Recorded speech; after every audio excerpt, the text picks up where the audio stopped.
Hi, everybody. I am Kevin Ioli, and if I asked you who the most exciting fighter in the UFC was, you could answer a lot of people because the UFC has a lot of great, exciting fighters. But I'll tell you what, this guy has to be one of the contenders. Number 4 lightweight contender Dustin Poirier is my guest right now. How are you, Dustin? Doing good, man.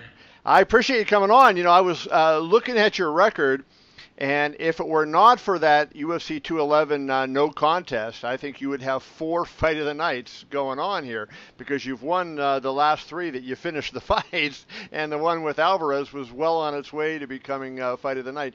What is that like to your body when you get in those kind of battles? Those fight of the night type battles. It's not fun the days after, I can tell you that. But it's definitely worth it, I don't go in there looking to get in these type of fights. It just happens. Well, we are as fans, we're glad it does happen. Although I know it's tough on the family and tough on the body, no doubt. You are fighting Eddie Alvarez on July 30th in Calgary. It's a rematch, as I mentioned, of UFC 211, the former lightweight champ who is ranked number 3, right above you in the lightweight rankings. And I think this is a big fight because not only is it 2 of the best in the world. Khabib, the lightweight champion, said potentially the winner of this fight could fight him. So it kind of worked out pretty good for you here. Yeah, I really feel in my heart that I go out there and beat Eddie Alvarez, I'm going to get a title shot.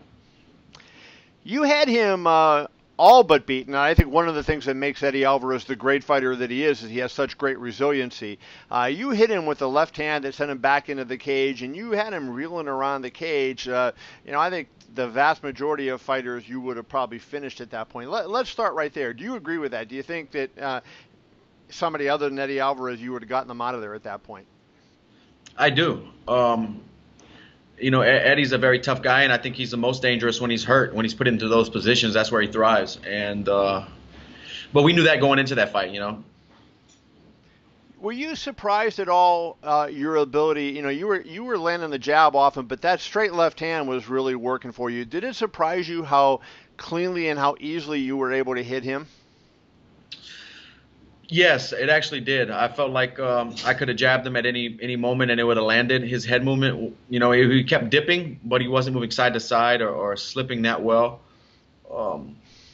But he doesn't use a whole lot of footwork. He kind of invites that brawling style, it seems like, when I was in there with him. But we'll see what happens. What is it like, Dustin, when you feel like you're hitting the opponent with stuff that should take him out, that's your best stuff, and he gets up and not only is he still on his feet, but he's swinging back and, making a rally against you? Mentally, what does that do to you? Nothing. Really? That's what fighting is, I of course want to put these guys away with one shot, but these are the best guys in the world, and Eddie is a legend in the sport and in the lightweight landscape of MMA, period. The guys of every organization he's ever fought in, he was the world champion. These guys don't go down easy. Let's talk about the finish of that fight. He landed 2 knees on you, one when your hand was on the ground, and the fight was in Texas, so it was under the old rules. The second one landed behind your ear. Your knee was clearly on the ground at that point. What was your take on it? Do you think it was just, the heat of the moment? Do you think it was intentional? Like, how would you describe the final seconds of what happened? Even the fact that you brought up it was under the old rules. Old rules, new rules, that was illegal. It doesn't matter. The rules, what the new rule set is, that was illegal. I thought it was in the heat of the moment. I thought he was a hurt fighter, fighting, trying to survive. And he's a fighter, at heart. He was hurt and he was doing whatever he could to cause damage to me. And, he was out of it a little bit, still hurt from the exchange we had right before that. I thought that for sure was the case, but I don't know. Maybe he was just trying to damage me, and he was there. I don't know the way he reacted to it. Me telling the crowd to stop booing him was how I really felt in the moment. I felt like, oh, this might have been an accident. This sucks. Here we are. Don't boo the guy. This guy comes to fight and puts it all on the line every time. I had a lot of respect for him as a person. Until I found out, who he was, and he started talking crap on the internet, saying I wanted out of the fight, and saying that, oh, you're finally off your stool now. Like, you can't talk shit after you do something illegal like that, and that kind of gives me a better insight of what kind of person he is, and I think he's a piece of shit. but also I respect him as a fighter. He's a great fighter and a very dangerous fighter, but as a person, I've lost all respect for him. So that's where I'm at with that whole situation. What was your situation as you were sitting on the stool? I mean, did it turn out you had a concussion? What was For your? 100%. Yeah. So Yeah. how long were you unable to train after that because of the concussion? The crazy thing is, I've fought the best guys for a long time. I've taken some hard shots in my life, but the knee from Eddie Alvarez was the most post-fight concussion symptoms I've ever had in my life. Mm. And I've been stopped with strikes before and had no symptoms at all after. But that I don't know if it was just the mass of a knee, how hard it was, or the spot I got hit in the back of the head maybe shook my brain differently than a normal punch would have shook into the front of the face. I don't know, but those were the worst symptoms I've ever had in my life, concussion. Incredible. Dustin is 23-5 overall, 15-4 with that one no contest in the UFC.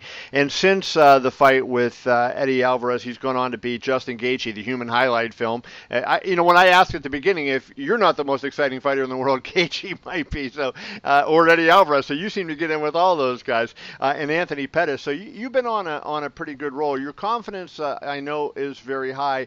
What does it take to beat Alvarez? No controversy, just beat him, get your hand raised, and go on to the next one. Patience, focus, and just a solid performance on my end. I have all the tools and the capability of doing it. I just have to stay out of my own way and be patient and be defensively responsible the whole fight. And I'll show you who the better fighter is. What do you feel like the differences in you now? You had a lot of big fights. So a lot of people may not remember you beat the featherweight champion. He wasn't the champion at the time, but you submitted Max Holloway a few years ago. Had a fight with Conor McGregor that didn't go your way, but you've been in there with the best guys in the world. But what's the difference in you now, say, than a couple of years ago? Maybe the Conor fight when you were fighting at featherweight. I know weight was an issue, but besides that, technique-wise, mentally, has there been a change in you?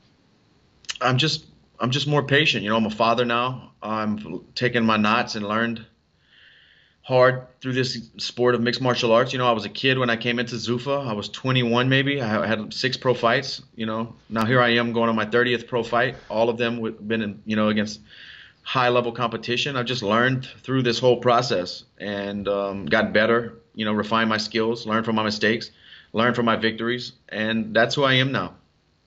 Well, let's talk about the McGregor fight for just 1 second, because, I went into that fight thinking, hey, that's a 50-50 matchup, and he got you in that fight. When you break that fight down, did you make a mistake? Did you underestimate him? Or was it just, sometimes you have to say the other guy had a good night? Well, he's a great fighter with heavy hands and good angles and timing. And I made mistakes in the fight. I made mistakes caring too much about the fight leading up to it. And, and that's what happens. There's no room for error in there. You make a mistake, it's over. And then that's what you saw happen. What about those kicks? I mean, were the kicks that he gave you, did they have, sometimes some people can't sometimes judge those type of kicks he was throwing. What was the power of those kicks? None of those kicks landed clean. No. But the range and timing when somebody starts fighting like that kind of is different. So if anything, the rhythm of the fight changed more than the damage from a kick.